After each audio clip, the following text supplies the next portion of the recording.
Good evening, everybody, and welcome to Candid Conversations. I am your host, the laid back, down to earth life coach, Aisha isReal, and we are getting ready to get started. I first want to say just thank you for tuning in. Don't forget to put your comments in the comment section so we know that you're here. And of course, when we get to the girl talk portion of the evening, we will respond to your comments and try to include you into the conversation. So I just want to say, I hope your weekend was happy, restful, peaceful, whatever you needed your weekend to be. I had a very somber weekend. Not terrible, but I did have to attend two funerals. A family member and a very close co-worker of mine both passed away probably within a week of each other, and their funerals were days apart. So this weekend was a lot of reflecting, a lot of spending time with friends and family and talking and just getting close to each other and evaluating life. And so just not taking life for granted. Every moment counts.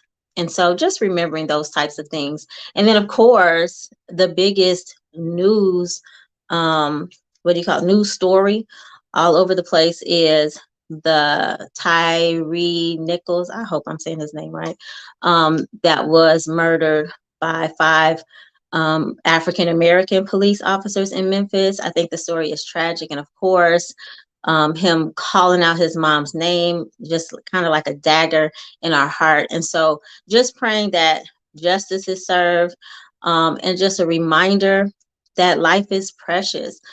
Not to get so upset about things that you are willing to take someone's life. I just think that that's going too far. But anyway, so I don't want to spend a lot of time on the low note, okay, because this is going to be a happy occasion, a happy evening. We have a boss chick here. Her name is Lauren Lowery, and she is a real estate professional, an entrepreneur, and she has a lot of valuable information to share with us. So you know that I am all about boss chicks and leveling up and learning and networking and all of those things and doing our best and building our wealth. And so I just want to make sure that you're paying attention, because real estate has a very important investment in our future, a very important place. So just pay attention, take all the notes that you can, get something valuable out of this. And of course, if you have questions, we can definitely get those questions answered. So I do want to mention tonight we don't have Miss Vanessa, who is our spotlight on education, our education expert, and we don't have Miss LaTanya. They both have previous engagements, no emergencies, so everything's fine. Just previously scheduled events. So, all right, now without further ado, let's get ready for our boss chick of the evening, Miss Lauren Lowery.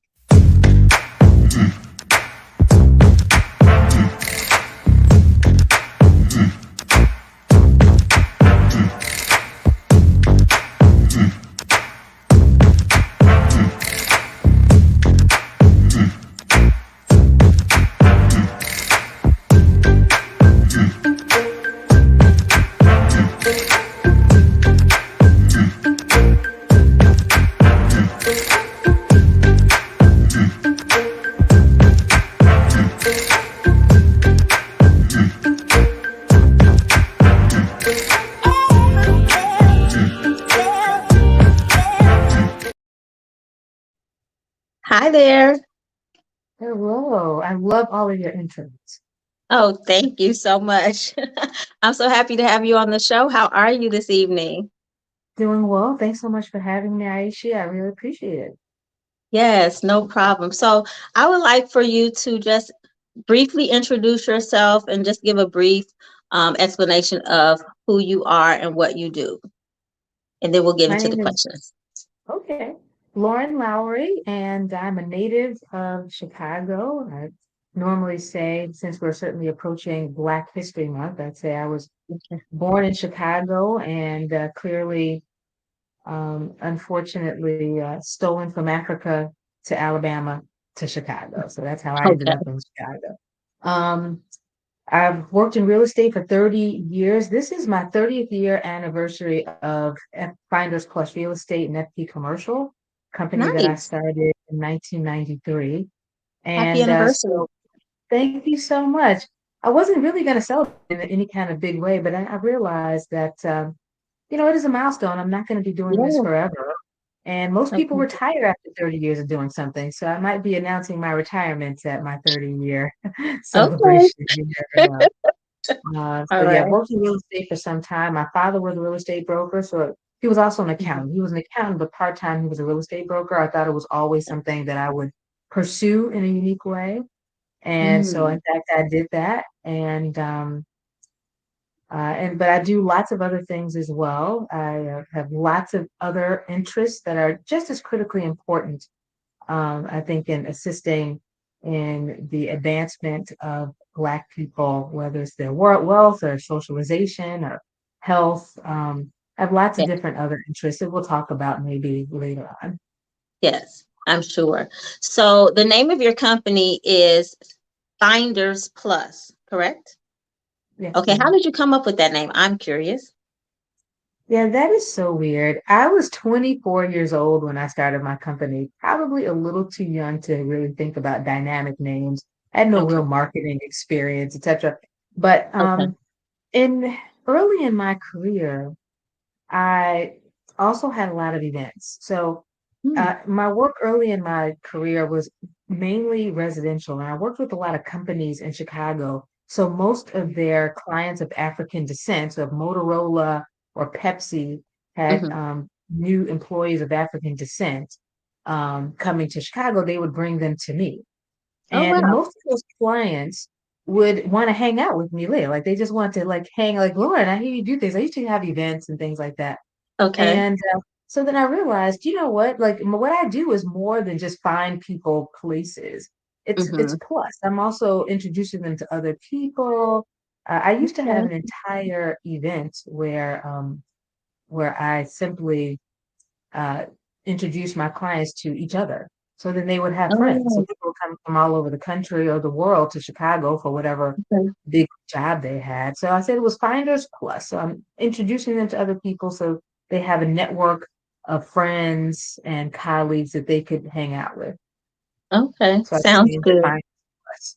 Yes, I get that. Okay, so I did want to ask you because you said you're a broker, correct? Because it is your company. So with that, I see in your title, at least under your name, it says commercial. So do you primarily deal with commercial real estate or Right. So in my career, I started my career in commercial real estate. Mm, Within few years, I'm sorry, I started my career in residential real estate and okay, relocation. And gotcha. then, sort of long story, I started working for a commercial real estate firm in Chicago. And I realized, that's where the big money is, that's where the big deals are. Okay. Very few people of African descent working in commercial real estate. Very much a good old boys network and whatever else, Uh, old, whatever you want to think about. So okay. I decided to really sort of do some focus on that. But in the Mhm. real world of of real estate, my old clients will come back to me and ask me to help them with their now, not their houses, but their investment properties now. So they bought that house, they Mhm. kept it, they have more houses, they want me to help with Awesome. renting or finding property management, things like that. So Okay. I still do some residential, but the primarily 80% of my work is commercial retail. Okay. So, question. I know that years ago, I had a friend. She is a lawyer. She was a lawyer, but she went into litigation, and then she decided she didn't like that, so she went into arbitration. But she had to do something specific to change. Is real estate like that? So, like, if you started in residential, was there something specific you needed to do to be able to transition into dealing with commercial, or is it just your decision? No, it's a very good question. It is not easy to jump into mainstream commercial real estate. As I mentioned to you, certainly some years ago, there was very few people who looked like me and you who were Yeah. in the industry. So they're sort of gatekeepers to Mhm. the information and to the contacts. So it was Okay. very, very difficult. Um, but can you rent a storefront in Chicago? A Mhm. storefront in Chicago, that's commercial real estate. You're working in commercial real estate. So to a certain degree, anyone can do that. But if you want to do that in a big way, so if you want to represent Starbucks and put them Mhm. in 10 locations in the city of Chicago, you Yeah. can't just jump and do that. It really is about relationships.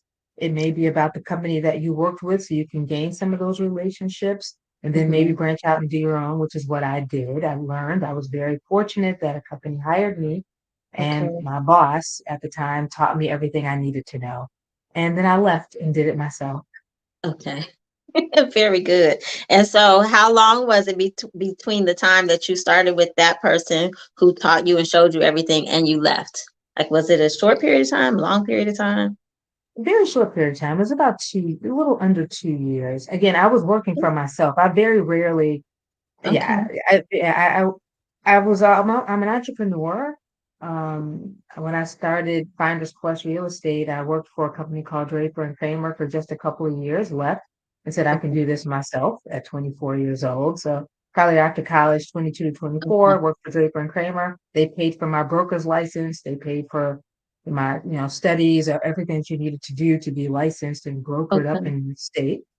And then I left and started Finders Plus Real Estate, and then decided to something else happened, and I decided to take a job, and that job I took was a commercial real estate job, and it was just serendipity that I was fortunate enough to land with that company.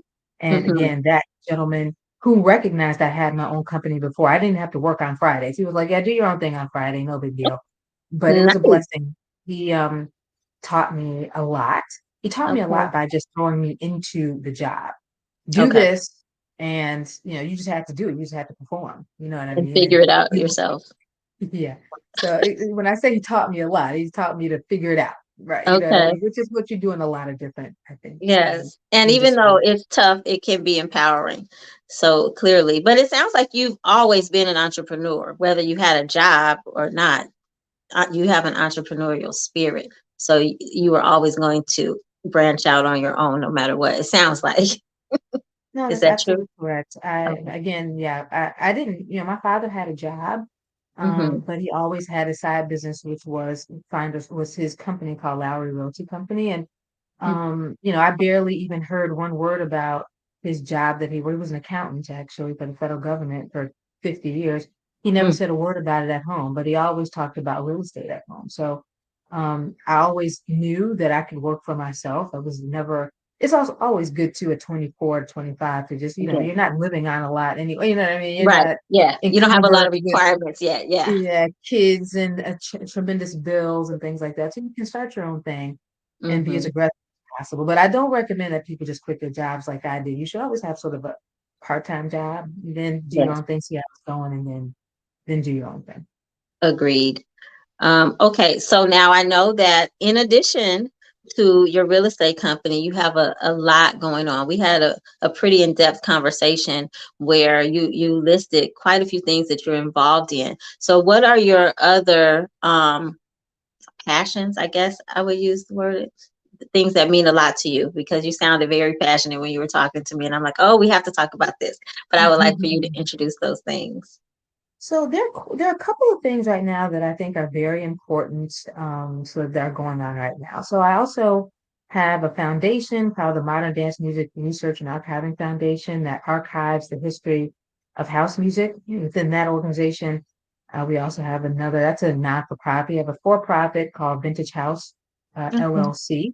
It's the Mhm. Vintage House Show. It's a radio show that comes on Wednesdays on broadcast on air on WNUR 89.3 FM. And it's Okay. also a podcast that you can jump on vintagehouseshow.com or .org or .us, and you can see what the company is.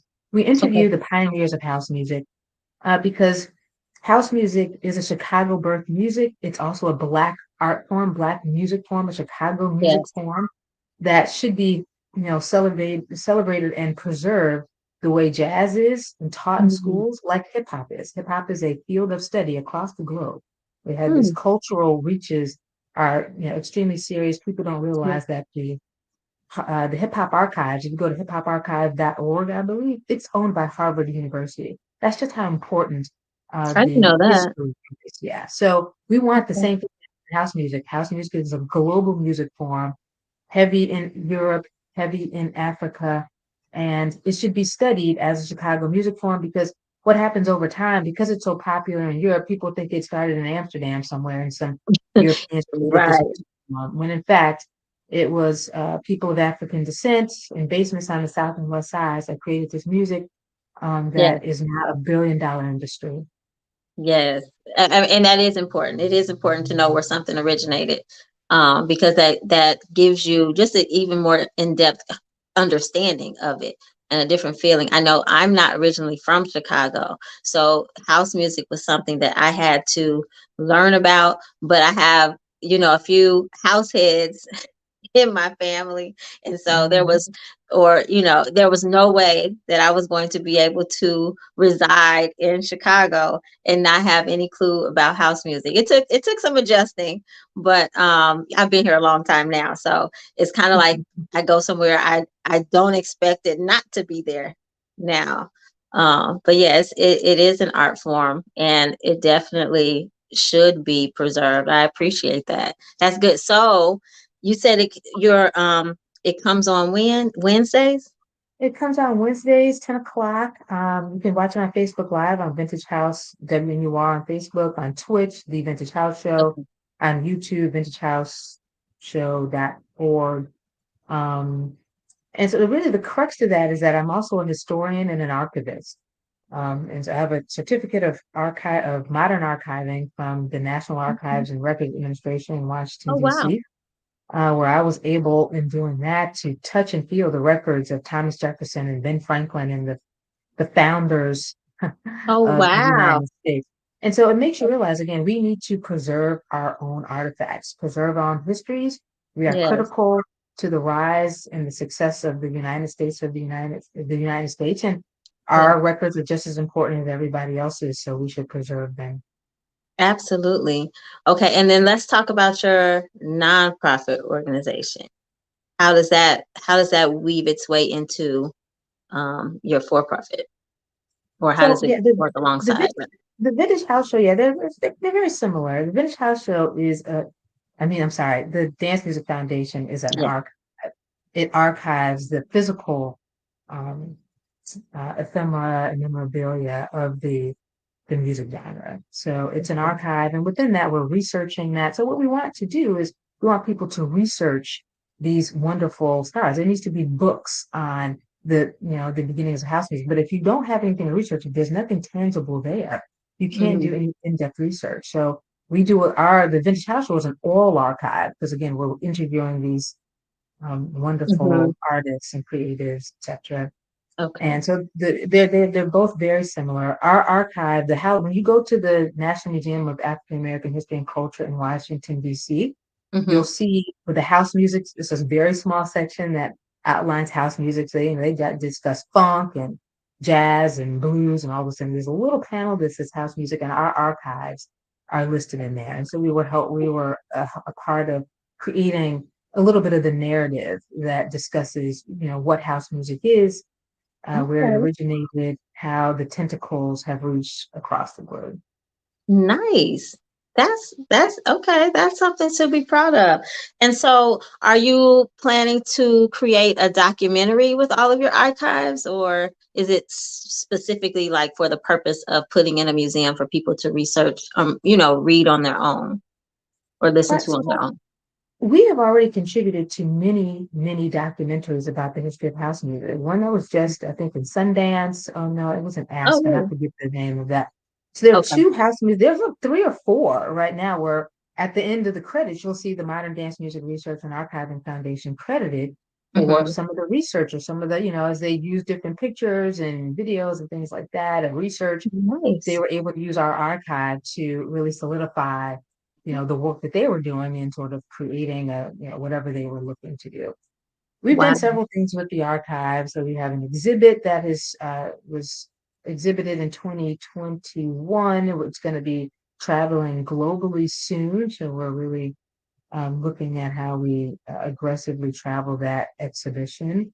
And so there's different things. One of my business partners, who is the host of the Vintage House Show, Lowery Branch, is a documentarian, Okay. and she's done many sort of unique sort of documentaries. She's a house music DJ, and Nice. uh, and she does a lot of things, but she's also a documentarian. She did a documentary on, um, I think I forget her name, but her last name is Tharp, Rosetta Tharp. She was one of the first sort of she taught Elvis, sort of playing the guitar, and Oh it's my just a goodness. wonderful. Yeah, it's a black woman who Okay. was a wonderful guitar player, and she did a documentary on her. She did a documentary on one of the churches that was, I Wow. think, Robert's Temple. I forget what it is, but Okay. she does a lot of documentaries. I'm sure a documentary is coming soon that's produced by Vintage House or produced by the Dance Music Foundation. But on the short term, I think documentary is hard.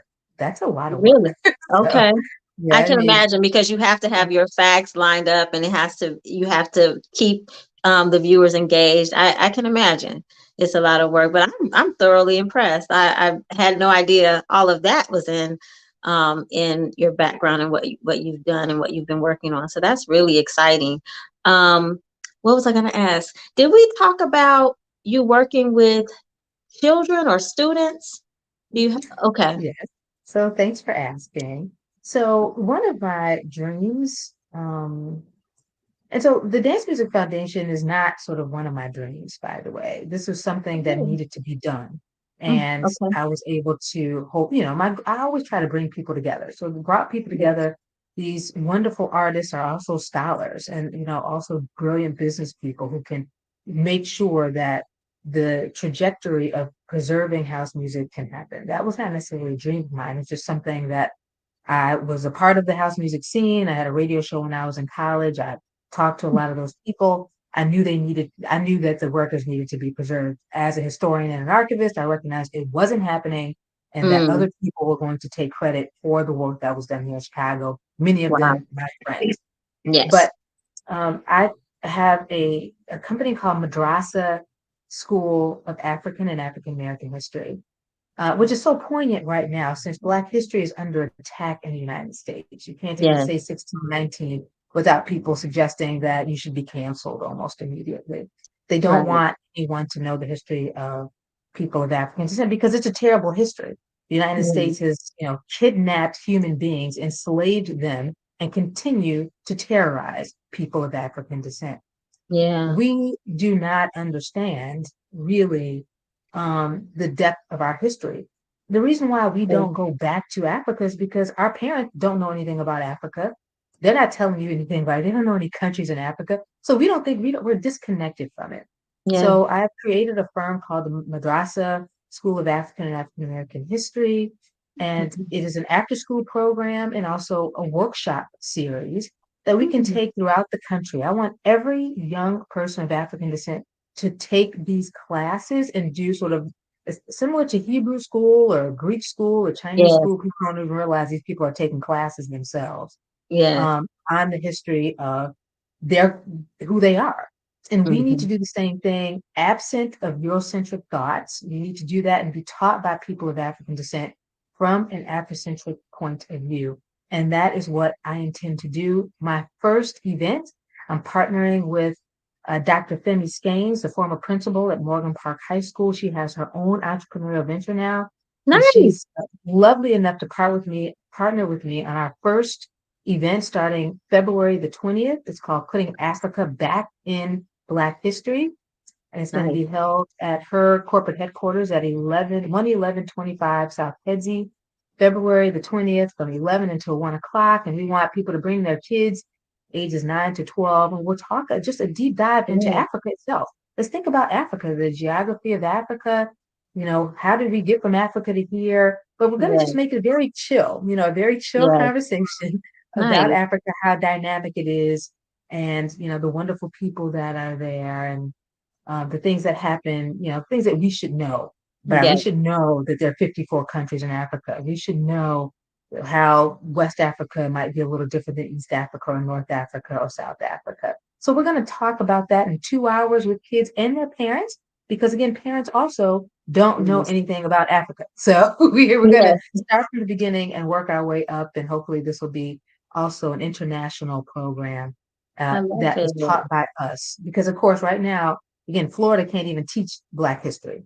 Man, Nevada, there's so many states that have outlawed Black history. Black history it's a crime to teach it, and that's a that's a problem. shame. Yeah, that is a problem. And then also for us, not there's a shame that comes with it, right? Especially just in our community, we're almost ashamed to show Black pride. Not everyone, of course, but there's a, like a little stigma there where it's like you want to have pride, but then you don't want to offend anybody. And, you know, nobody seems to have any problem offending us. Well, we're the only people in these United States that are completely renamed. We don't have any of our own sort of African names. We're walking around with European names and we're happy about it. Lauren Lowry is not an African name. Okay. So, Yes. but across the globe, in Haiti, they've got French names, and throughout Mhm. the Caribbean, they're walking around with Spanish and French names. We're completely renamed, and we don't even realize it. That's a socialization that takes place that makes you almost ashamed to be African. We can't even pronounce a lot of African names because we think it's funny and we think it's, like Mhm. it's not us. But we Yeah. are, if you look like me and you, even in a little bit, even in a shade of us, Yeah. your Yeah. people came from that place. And if you're not from Africa specifically, a lot of people have immigrated to the United States. They're very lucky to be born in Africa. But almost everybody else is born of an enslaved person, someone again, kidnapped and tortured. True. Think about if that was your grandmother who would lived in Africa and then somehow or another they were gone. Yeah. Like what a tragedy. What a Mhm. tragedy that you don't have your grandmother probably every day was longing for her parents and her siblings stolen, taken away, and then having to live here. You know what I mean? Like, and, Absolutely. and under the torture and again, police brutality and discrimination and racism and constant reminders that you're not wanted here. Yeah. um, that's a tragedy. And so we need to talk about that. We need to unpack that. Everyone needs to understand that, no matter how old you are.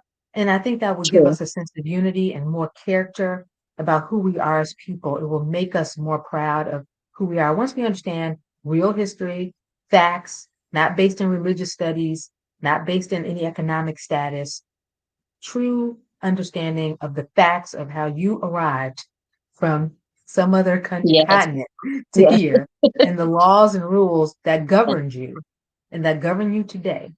Yes. I think we can do that in a very creative, sort of, I believe in a creative and fun, tech-friendly way so that kids understand who they are. And then when they're older, they'll start to understand that, how we should be connected to each other, how we should be supporting each other, Absolutely. and Yes. how we should be ruling and owning almost every arena in the United States or and elsewhere. We Yes. should be tops in business and medicine and entertainment, finance. We Yes. should be on top of these things like other cultures are. And I think with Absolutely. unity, we can do it. Absolutely. I totally agree. All right. Well, it's coming to the end of our segment, but before you leave, I would like for you to just answer the question, what makes you a boss chick? In your Well, own words. yeah, I mean, am I a boss chick? So I guess I'd have to embrace that too. I work well with teams. I do have, ideas that I think are sort of leadership driven. I'm a Leo, so it makes we always think we're kings and queens of the jungle here. But, I Okay. think for me to be successful, I need everyone else to be successful and I need everyone Mhm. else to work together.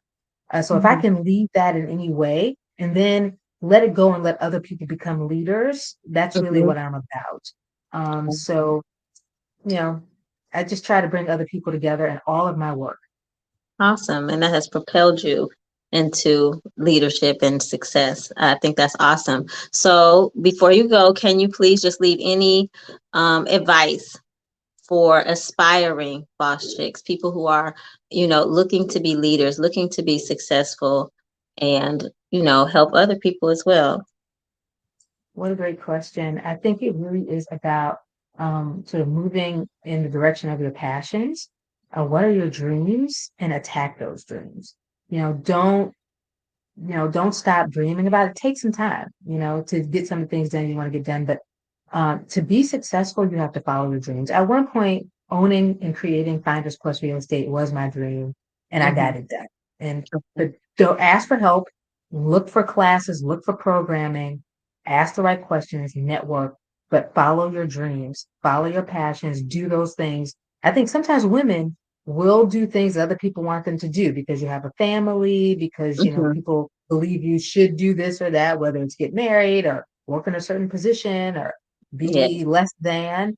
I think so we do sometimes make those mistakes, but I think the minute you recognize that you do have a passion for something that may be, something that your family or your friends don't or haven't done, you should yeah. attack it and don't stop. Agreed. All right. Well, I thank you so much for being here, and I'd like for you to stay on. We're going to just have a relationship conversation. So we're going to answer viewers' questions, some scenarios, and personal truths. So if you're up for that, yes, no, Sure, okay, absolutely. okay. So we don't have a spotlight this evening. So up next is Girl Talk. So at the end of this intro, you will see the rest of the Girl Talk panel. One second.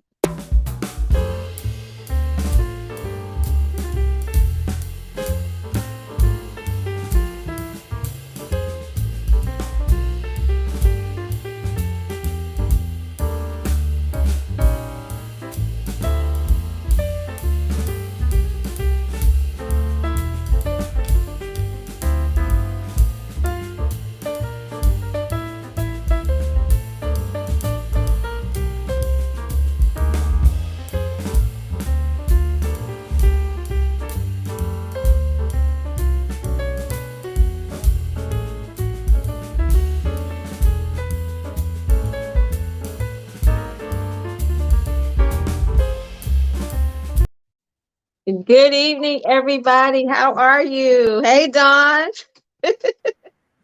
All right. Is everybody unmuted? Ready to get the conversation going? All right. So, really quickly, how was everybody's weekend? Good? It was just a weekend. Nothing Okay. special. Nothing special? Nothing. Okay. Cool. All right. You can see we have some people missing. Dawn, did you want to tell us about your weekend? You're muted. You don't, you don't know why you're muted? Uh-oh. Can you see if you can unmute her? You tried? Okay. All right. Well, we have time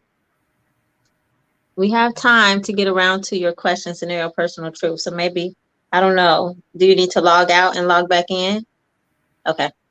All right. So, okay, we'll see you in a couple of seconds. All right. So, Lauren, since you haven't been here before, I'm going to explain to you really quickly. So, this is our Girl Talk panel. And what we do is we answer the viewers' relationship questions. So, they've already been submitted.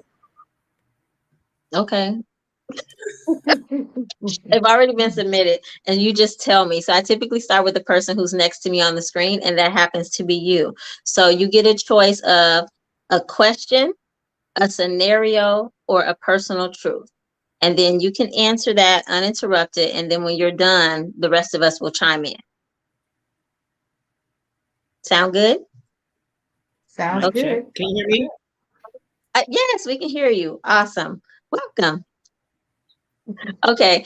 Lauren, would you like a question, a scenario, or a personal truth?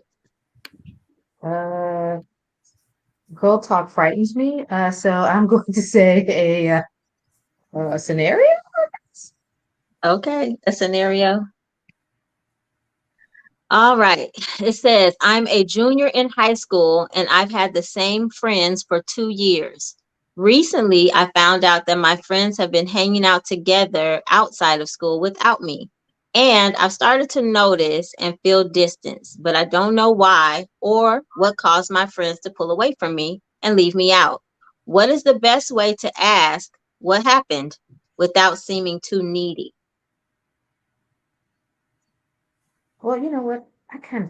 That's one question I could probably attack because I've been very blessed to have fantastic friends. So Awesome. I've had my best friend is named Wendy. I've known her since nursery school.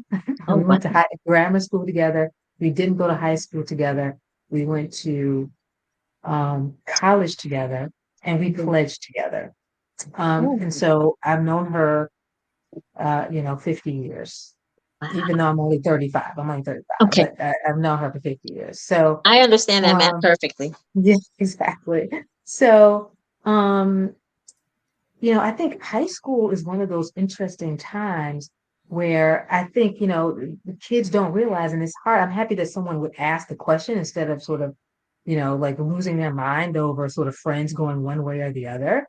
At 15, 16 years old, you're going to have friends that go this way or that way. Mhm. Um, I think you have to make them realize that in life, your friends are going to come and go. You're going to meet people who have more things you're interested in than you might have been before. So you're going to continue to Mhm. grow. You're going to learn more. And sometimes friends are going to disappear. Sometimes they'll come and sometimes they'll stick around. But I think, you could always ask one of them, hey, what happened? But, don't shed a tear on that. Continue to live your life, do your thing. You're going to meet other people, even without trying. You're going to meet other people. Think about it like kindergarten. You knew nobody, all of a sudden you had 20 friends. So just keep going, attack school, finish school. You're going to go to college and meet a whole new group of people. You wouldn't be hanging out with them girls anyway. So that's my answer. Okay, I like that answer. Anyone else? Yeah, I would just ask honestly. But I think that I don't know if it would sound. I guess we think that it sounds needy when we don't understand emotions well or emotional intelligence. It doesn't sound needy when you're asking for clarity. I think that she just needs to not make herself feel like she's being needy because she wants clarity on the changes in the friendship, but she also has to understand that friendship dynamics often change. They may have bonded off of something that she doesn't know about or something she can't relate to. Like one thing I feel like a lot of people talked about in high school that I could never relate to was sex. Everybody was talking about it. I had to stay out of those conversations because I didn't know nothing about what no, I didn't know nothing about it. So if I Mhm. had certain friends that I used to be closer with, and that wasn't to say that was always the reason. Some people were smoking, some people were drinking, like they were doing different stuff. And so I kind of respected them to an extent that they weren't trying to drag me into different stuff that they did. I respected people for allowing them to be them and allow me to be me. Sometimes people just they have different rhythms. You got to figure out where you fit in. Yeah. I honestly, I have almost the exact same answer that you have. Like when I was in high school, my friend group, we were really tight, and then I noticed some changes. And then when we kind of came back together, I think we were hanging out our senior year, and I noticed two of them smoking. I'm like, well, when did you start smoking? But like I have never smoked to this day. I'm 48. I've never smoked anything. And so my mom used to tell me, she was like, they probably were doing something that you don't want to be involved in, or maybe they thought that if you knew, you judge them. Like people make their own decisions without asking you. You know what I mean? They don't come to you and say, well, how would you feel if I smoked in front of you? Not in high school. They're not as intelligent as people are. They're not always articulate in expressing themselves about how they feel, or their insecurities themselves, because that's an insecurity. You know what I mean? If you are smoking and you don't feel comfortable telling your friend, that you have a little bit of a hang up. If that's your friend, you should be able to say something. But I digress. Dawn. No comment.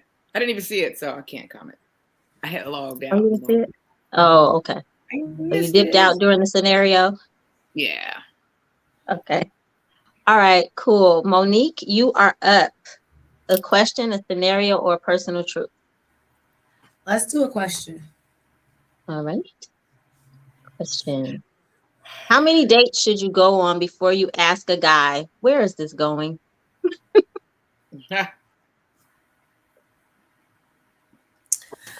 Um, I don't know, and this is why I'm gonna say I don't know. Okay. Um, Typically, I figure myself a good read of people. So you kind of can tell who you're dealing with. Some people, it's not going nowhere. It's just fun. I feel like if you have to ask where it's going, it's probably not going nowhere. Or maybe y'all haven't clearly communicated to see that y'all both want to go to that next step. Either way, it's not ready if you have to ask, where is this going? And I just saw a video on Instagram earlier about a man stating that he was talking about men. He was saying men never have to get ready. So they can be casual Interesting. looking for somebody to, just do whatever with. But if they just so happen to run into the woman they don't have to say, oh, let me get myself together. Let me do this. They automatically adjust because they like, man, I wasn't looking for love, but this is what I found and I want to hold on to it. So I feel like with that in mind, if you have to ask, it's probably not going where you want it to go. I'm not going to say it's not going anywhere. It's probably not going where you want it to go. Interesting. Anyone else? You look like you're thinking about it. Ask whenever you want. First date, second date. When you think that's your boyfriend, like, okay, I think he's my boyfriend. Let me ask him. That's probably true. Yeah, that's a good one. When you think he's your boyfriend. Okay. Like, Yeah, but I'm kind of like Monique there. I mean, okay, so if I were to think back to college, I remember there wasn't a lot of dating, so to speak, but hanging out. I mean, it was college, but I remember, I don't remember having to ask. I remember having a conversation, probably making a comment. And I remember one guy was like, well, it's not like we're getting married or anything. And I don't remember what I had said, but when he said that, I was like, okay, well, we don't need to date anymore. I mean, not that I feel like we need to get married tomorrow, but like I said, I got things to do. I don't really need to be trying to keep up with anybody else if it has no potential to be serious. Mm-hmm. Like, okay, cool. See you when I see you.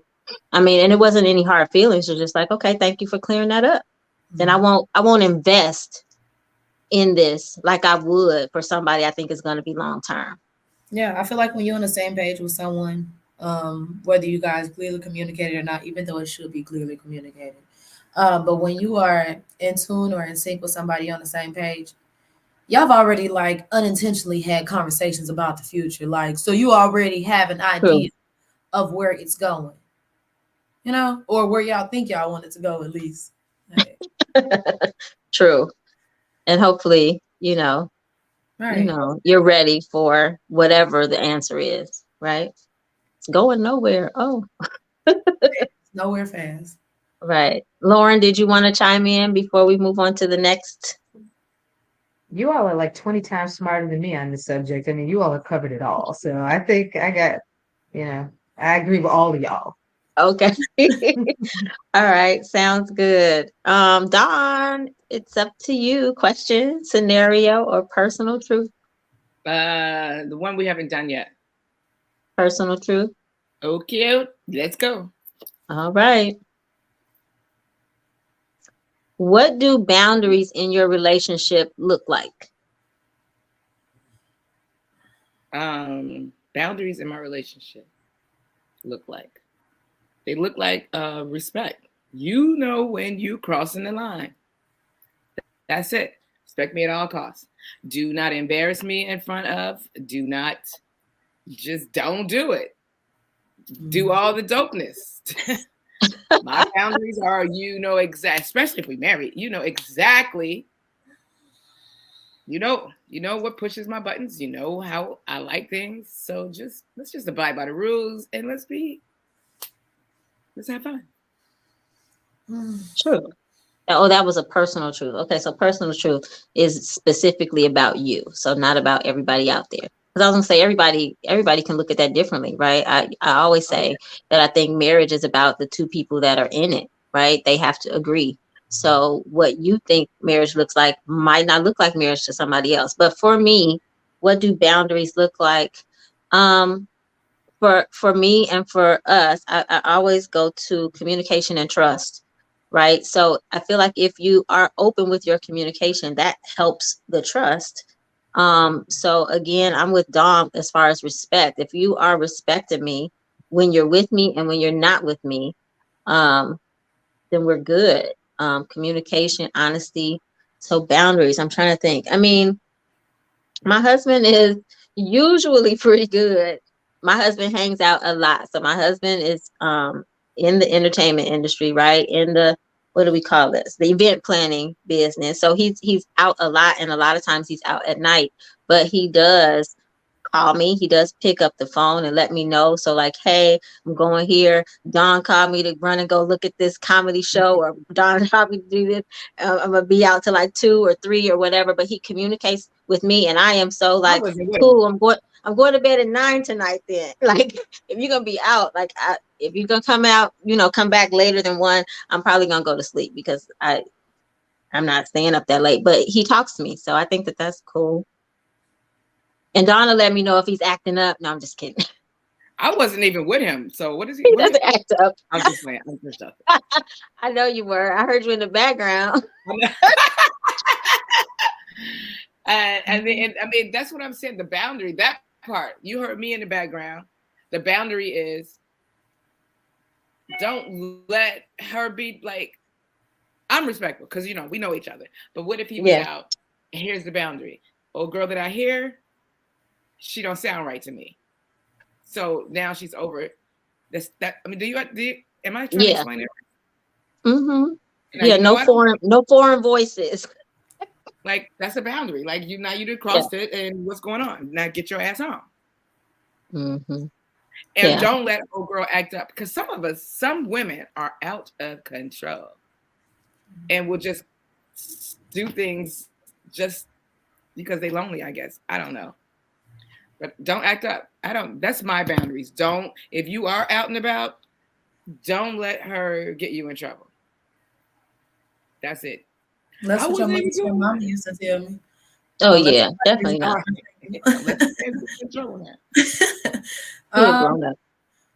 I would have to agree with both, and I'm gonna have to add understanding. So boundaries for me look like clear communication. I don't like to be left hanging. So one of my biggest pet peeves, be it a intimate relationship, a friendship, even with just like my family. Say what you mean what you say. Like, I don't want to be trying to figure out what the problem is. Tell me what I've done to offend you or whatever, so that I can make said correct. I can correct it, but I can also, I don't even have to explain where I'm coming from. Sometimes, you just have to accept what it is and move on. But I'm not a mind reader. Like, you have to clearly communicate when there's a disagreement or something that just really won't sit well with you.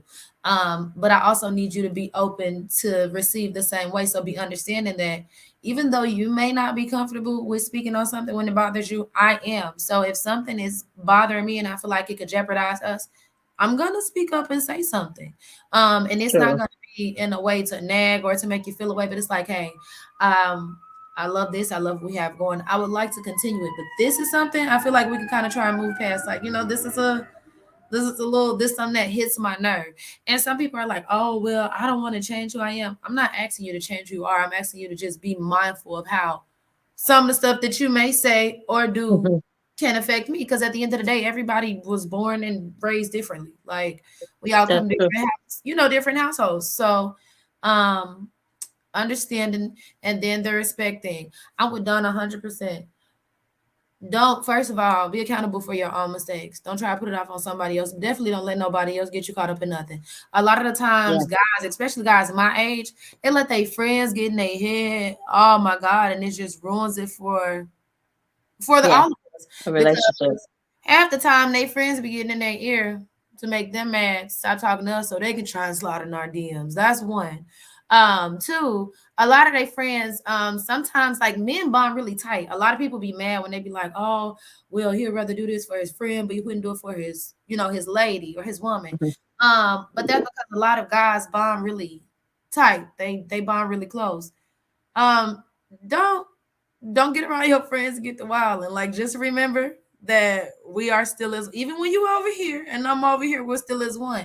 So I expect you to do in my absence what you would in my presence. Like, the wild and out and acting crazy.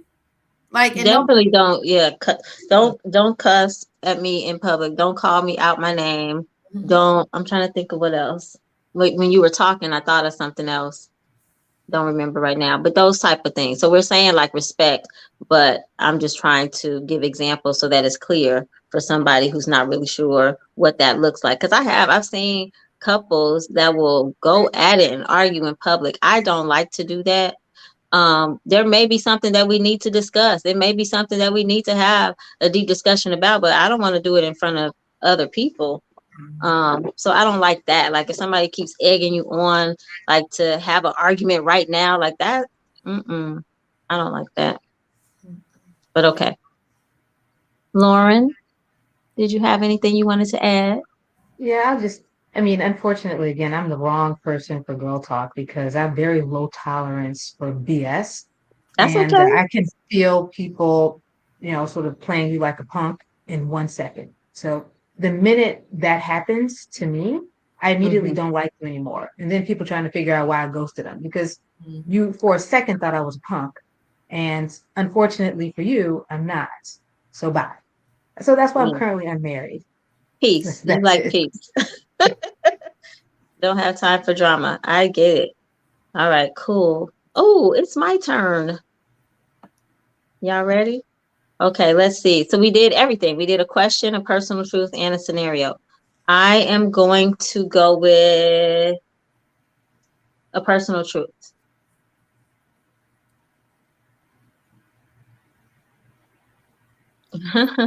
On a scale of 1 to 10, how would you rate your relationship with your in-laws?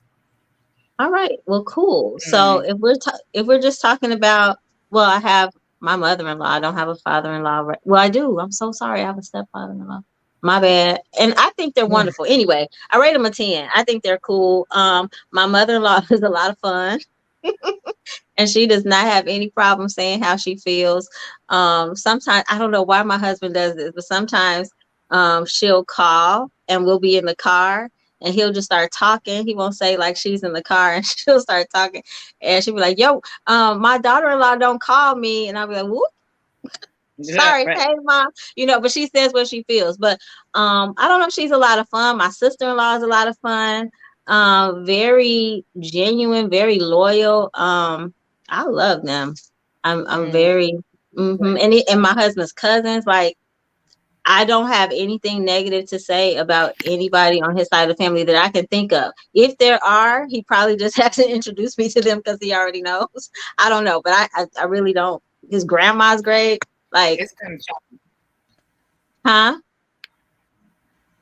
Oh, What'd mine you was say? breaking up. I'm sorry. Oh, okay. Am I Did you choppy? hear me? I keep going in and out. Yeah, kind of. When you're talking, you sound fine. Okay. But yeah, so Wait. can you hear me now? Okay. good. Yeah, I went out. I'm sorry. Go ahead. Just I'll be quiet. That's okay. It said on a scale from 1 to 10. I'm gonna rate them a 10. Oh. um. My Okay. sister-in-law is the absolute best. Anyone else? He said, pass. You passing? No Okay, in-laws. Can't rate something you ain't got. So got it. unfortunately. Same. Boring. My in-laws. Now that I am divorced, it was a complete zero. My ex-husband was said my people were 10. My ex-husband's in-laws were 10. My in-laws negative. Negative, like not even zero. They're below zero. It was Oh awful. wow. I'm sorry. Awful. Well then, okay, cool. Oh well, look, we still have time for more. We don't usually get to go around twice. All right, Lauren, would you like a question, a scenario, or a personal truth? Personal truth. Although I was really trying to hear what happened with Dawn's film. Maybe that's offline. I don't know. She, yeah, after the show. That's the after the show part, Lauren. All right, so your personal truth is: are you an optimist, a pessimist, or a realist? Please elaborate and give examples. um, I I grew up in a family full of optimists. I'm very much a realist though, so I think in between the two, I always have great hopes that, everyone can achieve more and do better. One of the things I always dreamed about is like if everyone had the same mindset as Dr. King, where would Black people be? If we all thought we were going to be leaders and examples of, Black power and things like that, I was like, we can all do that. And people are like, no, there's some people who are just going to be followers and just not going to do the right thing. But I'm always optimistic. I'm very optimistic about Black people, though, too. So I always am hoping that we will continue to get better in this country and globally and things like that. So I'm an optimist, but I'm also a realist. I recognize where we are, where I am in the world, what I can do. It's just myself generally. I don't have a lot of family, only so many people you can trust, with True. things. So I'm very realistic, sort of in that way. But I do always, I'm always hopeful that people do the right things and that greatness can be achieved because we know it can. There's examples every day of that. So it can Yeah. happen. Even your dreams coming true. Like I will feel very positive that can happen. Even if it took 20 years, this dream is going to occur. There's so many things that, slap you in the face that's, in the real Yeah. world. Do you Yeah. have any money? You know what I mean? Like things like Right. that. So, um, Wake you up. but yeah, exactly. But try to be optimistic. Okay. Mhm. Cool. Anybody else? Dawn, Monique. Yeah. Well, I know that I'm a realist. I'm prepared. I'm a realist and an optimist. So what happens is I accept what's happening. I know it's the truth. I don't make up shit. Like I'm not. I don't live in a make believe world. Mm-hmm. I had a friend one time tell me like, "Oh my God, Dawn! Every time you say you got to do something, you do it." I'm like, "Yeah." Like, What are you supposed to do? because she used to make up things in her head like, "I'm going to do this," blah blah blah blah, blah. Oh, And it okay. was just like a dream, like it make believe, not even a whole dream, because you dream things and you can make it happen. But it was just like craziness. And then I'm optimistic that it will happen. Got But I it. understand. I mean, I I get take things. that. Yeah. What Uh, about you, Monique? I would have to say I'm kind of similar to what Donna's saying. I'm optimistic until I have to be realistic. Um, I'm very hopeful that things are going to work out because, as Lauren stated, anything is possible. But we all know that life happens and you can plan things a certain way. So when things start to change, you have to start adjusting, figure out what's really able to be accomplished or what can you actually do versus what you plan to do. So I think I'm always initially optimistic, but as the dust settles, I become more realistic of what's going to happen or what is or is not going to be. Got it. I think that I am more of an optimist than I used to be. I do slide back between optimism and realism, but I think that I have big dreams, but then I go and I write down what is necessary to get there. So it's like I take, my optimism, my hopeful, um, I don't know, my, oh, everything's going to be great. I am definitely the happy Monday, happy Tuesday, happy Wednesday, happy Thursday. I'm that person. But I don't just expect everybody to be happy. I look, I try to make my day happy. I try to, you know, s- what do you call it? Shine some sun on other people, especially if I see that they're looking unhappy. I don't like for people to be unhappy around me. Now, once a month I might be a little bit down, but I try not to be around people I at know that that's time. So it's like, yeah, you don't want to see me like this. I'll just catch you next week. But other than that, I think I'm an optimist with I don't know, strategic realism. I don't know. Sounds good to me. right. I just made that up. But all right, you ladies, it is almost the end of the hour. So we are pretty much done. I want to thank you all for joining the conversation this evening. We didn't have a lot of comments during the conversation. So I guess some of our regulars weren't here tonight. Some of them really have a lot to say. It must be an off Monday. But anyway, so thank you for tuning in. Don't forget to subscribe on YouTube. And maybe that's also it, because if you're not subscribed, you can't join the conversation on YouTube. You have to be a subscriber. And what else is there? Next week is the 6th of February. I believe we have Angelicia Jones from Golden Angel Management. Our spotlight is on beauty, and we'll have the Girl Talk panel here again. Thank you, Lauren Lowry, for sharing your story.